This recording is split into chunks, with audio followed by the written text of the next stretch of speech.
Damn it. ఏంటిటా కుండబద్దలు కొడతా అత్త. నమస్కారం, కుండబద్దల ప్రేక్షకులకి స్వాగతం. నేను గౌతమ్ కాటా. ఈ వీడియోలో నేను మీతో చెప్పాలనుకునే అంశం, హిందువులకు జగన్మోహన్ రెడ్డి పెట్టాలనుకుంటున్న పంగనామాల కథ ఈ వీడియోలో పూర్తిగా వివరిస్తాను.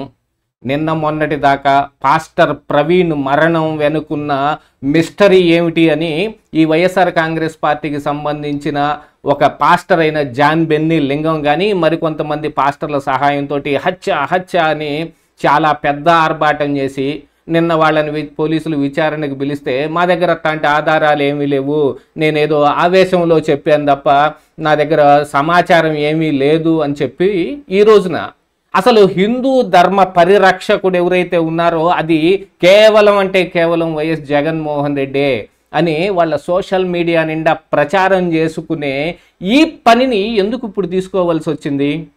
ఒక క్రిస్టియన్ అయిన జగన్మోహన్ రెడ్డి హిందూ ధర్మ పరిరక్షకుడు ఎలా కాగలుగుతాడు? ఒకవేళ అలాగనే కాగలిగితే మరి నిన్న పాస్టర్ జోసెఫ్ అనే ఒక వ్యక్తి, ఒక పాస్టరు మీడియాలో కూడా ఒక డిబేట్లో పాల్గొని ఆయన కొన్ని కుండబద్దలు కొట్టే వ్యవహారాలు కూడా బయట పెట్టాడు. ఈయన హిందువులకే కాదండి, క్రిస్టియన్ మతానికి, క్రిస్టియన్లకు కూడా ఏమాత్రం ఈయన పరిరక్షకుడు కానే కాదు. ఎందుకంటే అప్పటి గతంలో ఆయన హయాంలో జరిగిన ఈ ఒక నామినేటెడ్ పోస్టుల కుంభకోణం దాన్ని కూడా ఆయన బయటకు తీశాడు. దాన్ని కూడా ఈ వీడియోలో నేను పూర్తిగా వివరిస్తాను. వీడియో నచ్చితే కనుక ఖచ్చితంగా లైక్ చేయండి, మరొక 10 మందికి షేర్ చేయండి. ఇక జగన్మోహన్ రెడ్డి విషయానికి వస్తే, ఏ విషయంలోనైనా సరే వాళ్ళు ఏదైనా ఒక ప్రచారం చేయడానికి వైఎస్ఆర్ కాంగ్రెస్ పార్టీ కానీ, వాళ్ళ కార్యకర్తలు కానీ, వాళ్ళ సోషల్ మీడియా కానీ పూనుకుంది అనంటే దాని వెనుక ఖచ్చితంగా ఒక కుట్ర ఉంటుంది అనేది ఇక్కడ అందరూ అర్థం చేసుకోవాల్సిన అంశం. జగన్మోహన్ రెడ్డి హయాంలో టీటీడీలో జరిగిన నెయ్యి కుంభకోణంలో అసలు లడ్డు కల్తీ ఎలాగైపోయిందనే దాన్ని అంతటిని కూడా, అందులో జంతు కొవ్వు కూడా కలిసిందనే దాన్ని కూడా కొన్ని టెస్టుల ద్వారా బయటపడ్డ తర్వాత బొకాయించటం అంటే వాళ్ళకి సర్వసాధారణమైన అంశం. కానీ ఇప్పుడు అసలు జగన్మోహన్ రెడ్డి హిందూ పరిరక్షకుడు అని శ్రీరామనవమి దగ్గర నుంచి మొదలు పెట్టుకుని ఈ రోజు దాకా ఓదరగొట్టే వ్యవహారాలు చేస్తూ ఉన్నారు. ఓ పక్కన ఆయన ఇఫ్తార్ విందుకి వెళ్తాడు, మరో పక్కన ఏదైనా ఈ క్రిస్టియన్ ఇలాంటి పండుగలు ఏదైనా వస్తే ఆయన ఖచ్చితంగా పులివెందులు వెళ్ళిపోయి ఆయన సొంత చర్చిలో ప్రార్థనలన్నీ చేస్తాడు. కానీ హిందూ దేవాలయాలకు మాత్రం వెళ్లకుండా కావాలంటే దేవాలయాన్నే ఇంటి దాకా తీసుకొచ్చి సెట్లేసి మరీ అక్కడే భార్యాభర్తలు ఇద్దరు పూజలు ఇవన్నీ చేస్తారు. ఈయన చేసే ఒక యజ్ఞాలకి నెయ్యి అత్యంత ప్రతిష్టాత్మకంగా అసలు కేజీ 2,000-2,500 పెట్టి కొంటారు. అదే తిరుమల తిరుపతి అసలు వీళ్ళు డబ్బు వెచ్చించాల్సిన అవసరం కూడా లేదు, ఆ గుడిలోంచి వచ్చే డబ్బునే వీళ్ళు వాడుకుంటారు. దాంట్లో ఈ లడ్డు తయారు చేయబడి భక్తులందరికీ వితరణ చేయబడే ఈ లడ్డు ప్రసాదంలో నెయ్యి కల్తీకి కూడా పాల్పడతారు. మరి ఈయన హిందూ పరిరక్షకుడు ఎలా అవుతాడు? హిందూ ధర్మ పరిరక్షకుడు అవ్వాలంటే దానికి ఉన్న అర్హతలు ఏమిటి? ఒక క్రిస్టియన్ నిజంగానే కాగలుగుతాడా? బైబిలు ఇలాగా పరాయి మత పరిరక్షకులు కావటానికి ఒప్పుకుంటుందా? అసలు బైబిల్లో ఏం చెప్పబడి ఉంది అనేది కూడా అందరికీ తెలిసిందే కదా. ఒకసారి వాళ్ళ సోషల్ మీడియాలో జరుగుతున్న ఓదరగొట్టు ఓకదంపుడు ఈ ప్రచారాన్ని ఒకసారి మీకు చూపిస్తాను చూడండి. ఇది YSR Congress party official social మీడియాలో YSR Congress party Facebook page. ఇందులో మొదలుపెట్టింది ఏమిటంటే, హిందూ ధర్మ పరిరక్షకుడిగా నిబద్ధతతోటి వైఎస్ జగన్మోహన్ రెడ్డి గారు అడుగులు. విజయవాడ పరిసరాల్లో నారా చంద్రబాబు నాయుడు కూల్చివేసిన ఆలయాల్ని మళ్లీ పునరుద్ధరించడమే కాకుండా రాష్ట్రంలో వందలాది దేవాలయాల్లో జీవోద్ధరణ పనులకు శ్రీకారం చుట్టారు. తిరుమలలో అనేక సంస్కరణలు తీసుకొచ్చి, సంస్కరణల మాట అయితే ఏమో కానీ కావలసిన వాళ్ళందరికీ ఈ జగన్మోహన్ రెడ్డికి కావలసిన స్వామీజీ ఒక ఆయన ఉన్నాడు, ఆయనకు కావలసిన వాటన్నిటిని దోచిపెట్టేశాడు. ఇది అందరికీ తెలిసిందే. ఇక కింద కూడా చూద్దాం, అసలు పోస్టింగులు ఒక్క రకంగా మామూలుగా లేవు.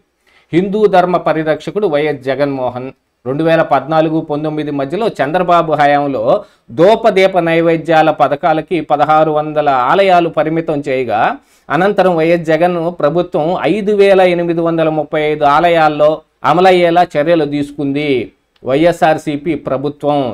మరి ఈ పరిరక్షకుడు సంగతి మనమే ఇక ఆ దేవుడికే వదిలిపెట్టాలి.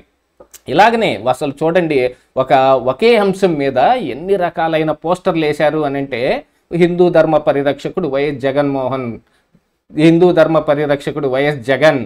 ఇదిగో మొత్తం ఫేస్బుక్ నిండా ఆ రోజున వచ్చిన పోస్టింగులు మొత్తం నింపేసేసి ఈరోజు హిందూ ధర్మ పరిరక్షకుడు అని చెప్పుకునే ప్రయత్నం చేస్తూ ఉన్నాడు అని అంటే ఎందుకు చేస్తూ ఉన్నాడు? మరో పక్కన క్రిస్టియన్ సమాజం నుంచి వచ్చిన పాస్టర్ జోసెఫ్ నిన్న ఒక డిబేట్లో పాల్గొని చెప్పాడు, రాష్ట్ర వ్యాప్తంగా ఒక 800 మైనారిటీ నామినేటెడ్ పోస్టులు, క్రిస్టియన్ మైనారిటీ నామినేటెడ్ పోస్టులు ఉంటే అందులో కేవలం 10-15 ఒరిజినల్ క్రిస్టియన్స్కి ఇచ్చారు. మిగతావన్నిటినీ కూడా దొంగ పాస్టర్ల దగ్గర 5,000కి 10,000కి దొంగ సర్టిఫికెట్లు కొనుక్కొచ్చుకొని ఆ నామినేటెడ్ పోస్టులు తీసుకున్న తరువాత వాళ్ళు ఆ నామినేటెడ్ పోస్ట్ వచ్చినందుకు గాను గుడికెళ్ళి కొబ్బరికాయ కొట్టారట. ఆ వ్యవహారాలన్నింటినీ కూడా నిన్న ఈ పాస్టర్ జోసెఫ్ ఏబిఎన్లో జరిగిన వెంకటకృష్ణ డిబేట్లో స్వయంగా తానే చెప్పాడు. అసలు ఈయన హిందూ ధర్మానికి పరిరక్షకుడు కాదండి, కనీసం క్రిస్టియన్ ధర్మానికైనా ఈయన పరిరక్షకుడు అవుతాడో లేదో తెలియదు, అలాగుంది పరిస్థితి అని చెబుతుంటే, మరి జగన్మోహన్ రెడ్డి ఇలాంటివి ఒక చీప్ పాలిటిక్స్ని వీటన్నిటిని తెరపైకి తీసుకురావడానికి ఎందుకు ప్రయత్నం చేస్తున్నాడు అని అంటే, మొన్న పాస్టర్ ప్రవీణ్ ప్రగడాల విషయంలో జాన్ బెన్నీ లింగంను అడ్డం పెట్టుకుని ఏ విధంగా గొడవ చేయాలనుకున్నాడు, హర్షకుమార్ లాంటి వాళ్ళని రెచ్చగొట్టి ఏ విధంగా గొడవ చేయాలనుకుంటున్నాడు అని అంటే, ఈ రోజున ఈ ప్రచారం ఏదైతే జరుగుతుందో దీనికి అసలైన మూలాలు అక్కడి నుంచి కనపడుతూ ఉన్నాయి. అసలు అర్థం అక్కడి నుంచి తీసుకోవచ్చు.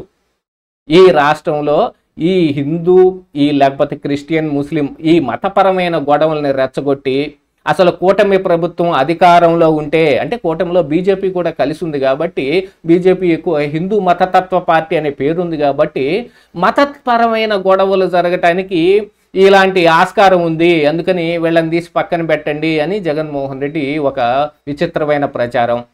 మరి ఈ ప్రచారం నిజంగా హిందువులు నమ్ముతారా అని అంటే, అసలు ఈయన వ్యవహారం మొత్తం టీటీడీ లడ్డు నెయ్యి కల్తీ విషయంలో బయటపడిపోయింది.